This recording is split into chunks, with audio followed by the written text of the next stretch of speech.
પોતાના શરીરનો એક ભાગ આપ્યા પછી પણ જ્યારે બહેને પોતાના ભાઈને ફોન કર્યો ત્યારે જે જવાબ મળ્યો તે હૃદય તોડી નાખે એવો હતો. વાર્તા અંત સુધી જરૂર સાંભળજો, કારણ કે છેલ્લી ક્ષણે જે બન્યું તે કદાચ તમને પણ રડાવી દેશે. સવારના 5 વાગ્યા હતા. ગામના છેવાડે આવેલી કાચી દિવાલોવાળા નાના ઘરમાં લક્ષ્મીની આંખ ખુલી ગઈ. ઘરમાં ગરીબી હતી, પણ મનમાં સંતોષ હતો. તે રોજની જેમ પાણી ભરવા નીકળી. માથે 2 બેડા પાણી, હાથમાં 1 ડોલ અને મનમાં ભવિષ્ય માટે હજારો ચિંતાઓ. ઘરે આવીને તેણે ચૂલો સળગાવ્યો, બાળકો માટે નાસ્તો બનાવ્યો અને પછી પતિ સાથે મજૂરીએ જવાની તૈયારી કરી. લક્ષ્મી બાળપણથી જ ખૂબ સહનશીલ હતી. પિતા જીવતા હતા ત્યારે ઘરમાં ભરપૂર પ્રેમ હતો, પરંતુ તેમના અવસાન પછી બધું બદલાઈ ગયું. મા ધીમે ધીમે પોતાના દીકરા મનોજ તરફ વધુ નમવા લાગી. લક્ષ્મીને લાગતું કે કદાચ સમય જ બધું સુધારી દેશે, પરંતુ સમય સાથે અંતર વધતું જ ગયું. મનોજ શહેરમાં સારી નોકરી કરતો હતો. એને પૈસાની કોઈ કમી નહોતી. મોટું મકાન, ગાડી અને સગવડો બધું જ હતું. બીજી તરફ લક્ષ્મી ગરીબીમાં જીવન પસાર કરતી હતી. છતાં જ્યારે પણ માતાને કોઈ જરૂર પડતી ત્યારે સૌથી પહેલાં લક્ષ્મી જ દોડતી આવતી. ઘણી વખત એવું બનતું કે લક્ષ્મી પાસે પોતાના બાળકો માટે દૂધ ખરીદવાના પણ પૈસા ન હોય, છતાં માતા માટે દવા ખરીદી આપતી. બદલામાં તેને માત્ર એક જ જવાબ મળતો, "તું દીકરી છે, તારે તો કરવું જ પડે." આ શબ્દો દર વખતે લક્ષ્મીના હૃદયમાં ઘા કરતા. મનોજને પોતાની બહેન સાથે વાત કરવાની પણ ફુરસદ નહોતી. વર્ષો સુધી તેણે એક પણ ફોન કર્યો નહોતો. કોઈ તહેવાર હોય કે બહેનનો જન્મદિવસ ક્યારેય યાદ ન કરતો. હવે તો લક્ષ્મીના બાળકો પણ 5-7 વર્ષના થઈ ગયા, પરંતુ મામાનો ચહેરો ભાણિયાએ એક વાર પણ જોયો નહોતો. એક દિવસ લક્ષ્મીને ખબર પડી કે મનોજ અચાનક જ ગંભીર રીતે બીમાર પડી ગયો છે. તેને લીવરની ગંભીર સમસ્યા હતી. ડૉક્ટરે કહ્યું કે જો વહેલી તકે લીવર ટ્રાન્સપ્લાન્ટ નહીં થાય તો જીવ બચાવવો મુશ્કેલ બની જશે. આ સમાચાર સાંભળીને એના પગ નીચેથી જમીન સરકી ગઈ.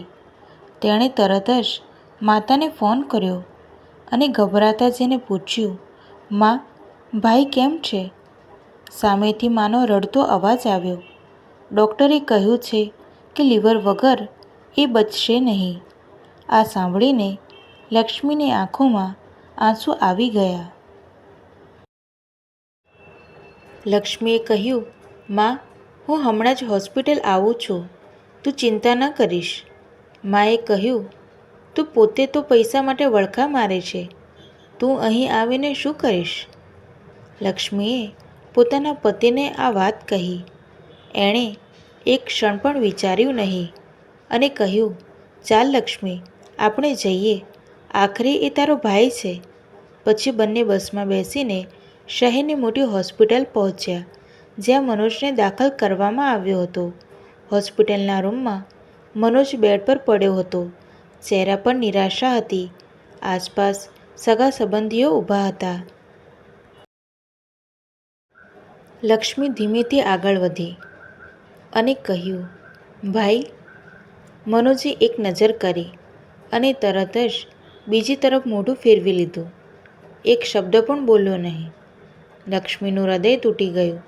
છતાં તેણે મનમાં વિચાર્યું, આજે ગુસ્સો કે અપમાન જોવાનો દિવસ નથી. આજે તો મારા ભાઈનો જીવ બચાવવાનો દિવસ છે. થોડીવાર પછી ડૉક્ટર બહાર આવ્યા અને પૂછ્યું, "લીવર ડોનર ન મળ્યા હોય તો પરિવારમાંથી કોઈ પણ આપી શકે છે. પરિવારમાંથી કોઈ લીવર ડોનેટ કરવા તૈયાર છે?" આસપાસ ઊભેલા બધા લોકો એકબીજાનો ચહેરો જોવા લાગ્યા. કોઈ આગળ આવ્યું નહીં. મનોજની પત્નીએ પણ પીછેહટ કરી લીધી. લક્ષ્મી ધીમેથી ઊભી થઈ. ડૉક્ટર સાહેબ, જો મારું લીવર મેચ થાય તો હું આપીશ. આ સાંભળીને આખું પરિવાર ચોંકી ગયું. માએ આશ્ચર્યથી પૂછ્યું, તું આપીશ? એક ગરીબનું લીવર મારા દીકરાને ન સદે? આ સાંભળીને લક્ષ્મીએ શાંતિથી જવાબ આપ્યો, એ મારો ભાઈ છે માં. પછી લક્ષ્મીના તમામ સેમ્પલ લેવામાં આવ્યા.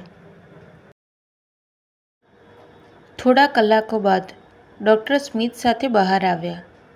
સારા સમાચાર છે, બહેનનું લીવર સંપૂર્ણ રીતે મેચ થાય છે. આ સાંભળીને બધાના ચહેરા પર ખુશી આવી ગઈ. પણ કોઈએ લક્ષ્મીને પૂછ્યું નહીં કે તેને ડર લાગે છે કે નહીં. કોઈએ કહ્યું નહીં કે બેટા તારા પર શું વીતશે. કોઈએ તેના માથે પ્રેમથી હાથ પણ ન ફેરવ્યો. સવારે ઓપરેશન પહેલાં લક્ષ્મી હોસ્પિટલની બારી પાસે ઊભી હતી. બહાર વરસાદ વરસી રહ્યો હતો. એનો પતિ પાસે આવ્યો અને પૂછ્યું, ડર લાગે છે? લક્ષ્મીની આંખોમાંથી આંસુ વહી પડ્યા. મૃત્યુથી નહીં, પણ એ વાતથી ડર લાગે છે કે કદાચ મારા જીવતા હોવા છતાં પણ મારા ત્યાગની કોઈ કિંમત નહીં રહે. પતિએ તેનો હાથ પકડી લીધો. સાચો ત્યાગ ક્યારેય વ્યર્થ નથી જતો લક્ષ્મી. બીજા દિવસે સવારે બંનેનું ઓપરેશન શરૂ થયું. હોસ્પિટલની બહાર માતા મનોજ માટે પ્રાર્થના કરી રહી હતી, પણ લક્ષ્મી માટે એક દીવો પણ પ્રગટાવ્યો નહીં. ઓપરેશન લગભગ 8 કલાક સુધી ચાલ્યું. હોસ્પિટલની બહાર બેઠેલા બધા લોકોની નજર દરવાજા પર જ હતી. આખરે ડૉક્ટર બહાર આવ્યા. તેમના ચહેરા પર હળવું સ્મિત હતું. ભગવાનની કૃપાથી બંનેનું ઓપરેશન સફળ રહ્યું છે. હવે થોડા દિવસ ખાસ કાળજી રાખવી પડશે. આ શબ્દો સાંભળતા જ બધા ખુશ થઈ ગયા. માએ સૌથી પહેલાં દીકરા મનોજ વિશે પૂછ્યું. મારો દીકરો કેમ છે ડૉક્ટર સાહેબ? ડૉક્ટરે કહ્યું, હવે ખતરો ટળી ગયો છે. કોઈએ એક ક્ષણ માટે પણ પૂછ્યું નહીં કે લક્ષ્મી કેવી છે. થોડા કલાકો પછી લક્ષ્મીને ભાન આવ્યું. એનું આખું શરીર દુખતું હતું. પેટ પરનો ટાંકો દરેક શ્વાસ સાથે દુખાવો કરાવતો હતો. તેણે ધીમે આંખો ખોલી. સામે માત્ર તેનો પતિ બેઠો હતો. તેની આંખો આખી રાતના ઉજાગરાથી લાલ થઈ ગઈ હતી. તને કેમ છે? પતિએ પૂછ્યું. લક્ષ્મીએ ધીમે હસવાનો પ્રયત્ન કર્યો. ભાઈ બચી ગયો ને? પતિએ માથું હલાવ્યું. હા, હવે સારું છે. આ સાંભળીને લક્ષ્મીએ હળવેથી આંખો બંધ કરી દીધી. તેના ચહેરા પર સંતોષ હતો, જાણે જીવનની સૌથી મોટી જવાબદારી પૂરી થઈ ગઈ હોય. બીજી તરફ મનોજના રૂમમાં સગાઓની ભીડ હતી.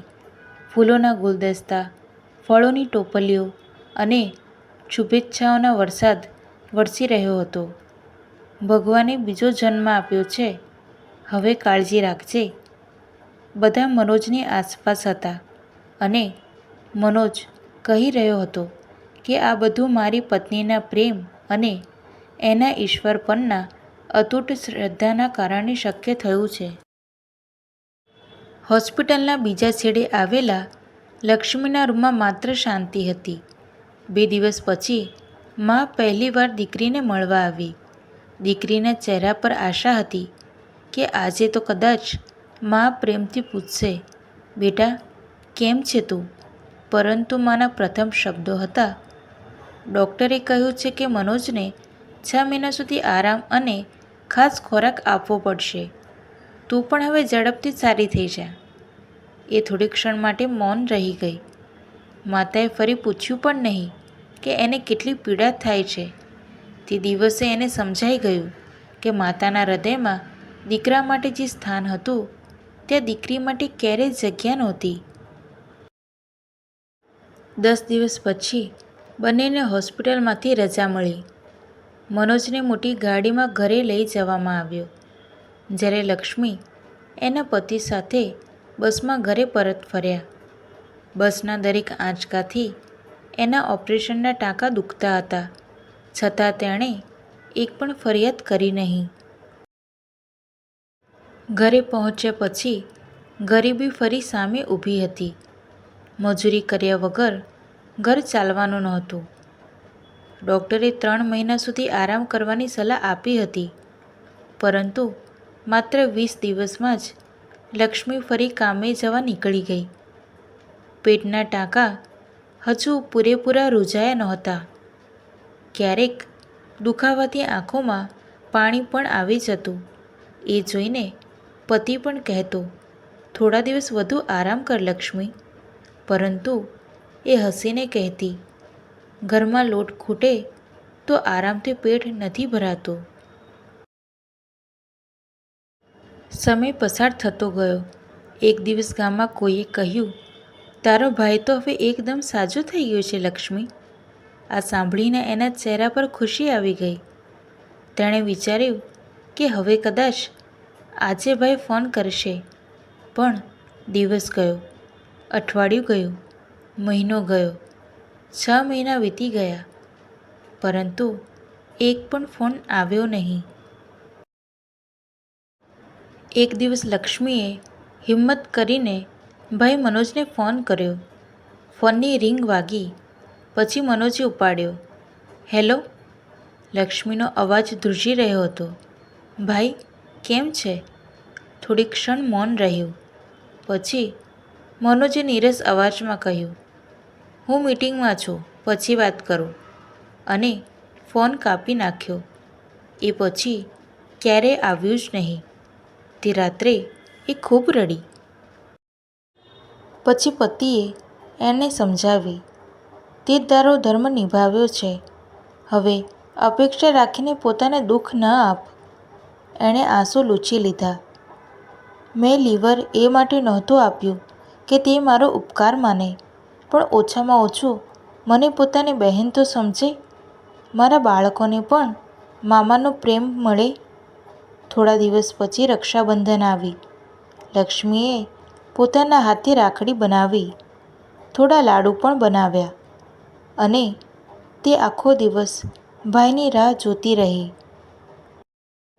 કદાચ રાખડીના દિવસે ભાઈ આવશે. સાંજ થઈ ગઈ. દરવાજો ખખડાયો નહીં. ફોન પણ આવ્યો નહીં. પછી ખબર પડી કે મનોજ પોતાની પત્ની અને બાળકો સાથે વિદેશ ફરવા ગયો હતો. એ દિવસે એણે રાખડી ભગવાનના ફોટા પાસે મૂકી દીધી. પછી તે ધીમેથી બોલી, હે ભગવાન, જે ભાઈના જીવ માટે મેં મારા શરીરનો ભાગ આપ્યો, તેને આજે મારી યાદ પણ નથી. તેની આંખોમાંથી ટપ ટપ આંસુ પડવા લાગ્યા. પણ કિસ્મત હજુ તેની વધુ કસોટી લેવાની બાકી હતી. વર્ષો વીતી ગયા. લક્ષ્મીએ ક્યારેય પોતાના ભાઈ પાસેથી કોઈ અપેક્ષા છોડી દીધી. તે શાંતિથી પોતાના પતિ અને બાળકો સાથે ગરીબીમાં જીવન જીવતી રહી. એક દિવસ અચાનક એને ભારે તાવ આવ્યો. સતત મજૂરી અને વર્ષો પહેલાં થયેલા લીવર ડોનેશન પછી શરીર ખૂબ નબળું પડી ગયું હતું. ડૉક્ટરે તો સંપૂર્ણ આરામ કરવાની સલાહ આપી હતી, પરંતુ ગરીબી આગળ એણે કંઈ જોયું જ નહીં. આ વાત કોઈ રીતે ભાઈ મનોજ સુધી પહોંચી. 2 વર્ષ પછી પહેલી વાર તે બહેનને મળવા આવ્યો. નાના કાચા ઘરમાં પ્રવેશતા જ તેની નજર દિવાલ પર ટાંગેલી એક જૂની તસવીર પર પડી. તે તસવીર હોસ્પિટલની હતી, જેમાં લક્ષ્મી ઓપરેશન પહેલાં હસવાનો પ્રયત્ન કરી રહી હતી. મનોજ ધીમે ધીમે બહેનના પલંગ પાસે ગયો. લક્ષ્મીની આંખો બંધ હતી, છતાં ભાઈના આગમનને એ ઓળખી ગઈ. આવ્યો ભાઈ? એ બોલી. મનોજ રડવા લાગ્યો. બહેન, મને માફ કરી દે. હું બહુ મોડો આવ્યો. એ હળવું સ્મિત કરીને બોલી. મોડું તો થયું છે ભાઈ, પણ તું આવ્યો એ જ મારા માટે ઘણું છે. મનોજ બહેનનો હાથ પકડીને રડતો રહ્યો. હવે હું તને મારી સાથે લઈ જઈશ. તને કોઈ તકલીફ નહીં પડે. આ સાંભળીને લક્ષ્મીએ ધીમેથી માથું હલાવ્યું. ભાઈ, હવે મારી ચિંતા ન કર. મારા બાળકોનું ધ્યાન રાખજે. તેમને ક્યારેય એવું ન લાગે કે તેમની માં એકલી હતી. જાણે એ ભાઈ માટે જ તરસી રહી હતી. આટલું કહીને લક્ષ્મીએ હંમેશા માટે આંખો બંધ કરી દીધી. હાથ ધીમે ધીમે ઢીલો પડી ગયો. ડૉક્ટરને તરત જ બોલાવવામાં આવ્યા, પણ હવે બહુ મોડું થઈ ગયું હતું. મનોજ હૈયાફાટ આક્રંદ કરી ઉઠ્યો. તે બહેનના પગે પડીને રડતો રહ્યો. બહેન, એક વખત આંખ ખોલ. એક વખત મને ભાઈ કહીને બોલાવ. પણ હવે કોઈ જ જવાબ મળવાનો નહોતો. રક્ષાબંધનના દિવસે મનોજ દર વર્ષે બહેનની તસવીર સામે રાખડી મૂકે છે. તેના હોઠ પર હંમેશા એક જ વાક્ય હોય છે, જે બહેને મને નવું જીવન આપ્યું. હું તેને જીવતી વખતે 2 મીઠા શબ્દો પણ આપી શક્યો નહીં. દુનિયામાં સૌથી ભારે બોજ પસ્તાવાનો હોય છે, અને હું એ બોજ આખી જિંદગી ઉઠાવીશ. મિત્રો, જે લોકો જીવતા માણસના પ્રેમ અને ત્યાગની કદર કરતા નથી, તેઓ ઘણીવાર આખી જિંદગી પસ્તાવાનો ભાર લઈને જીવે છે. તેથી સંબંધોમાં પ્રેમ, સન્માન અને કૃતજ્ઞતા જાળવો, કારણ કે સમય ક્યારેય પાછો ફરતો નથી. આજની આ વાર્તા આપ સૌને ગમી હોય તો કમેન્ટ બોક્સમાં જરૂરથી જણાવજો, અને અમારી ચેનલને સબસ્ક્રાઈબ કરવાનું ભૂલતા નહીં. વિડીયો જોવા બદલ આપ સૌનો આભાર.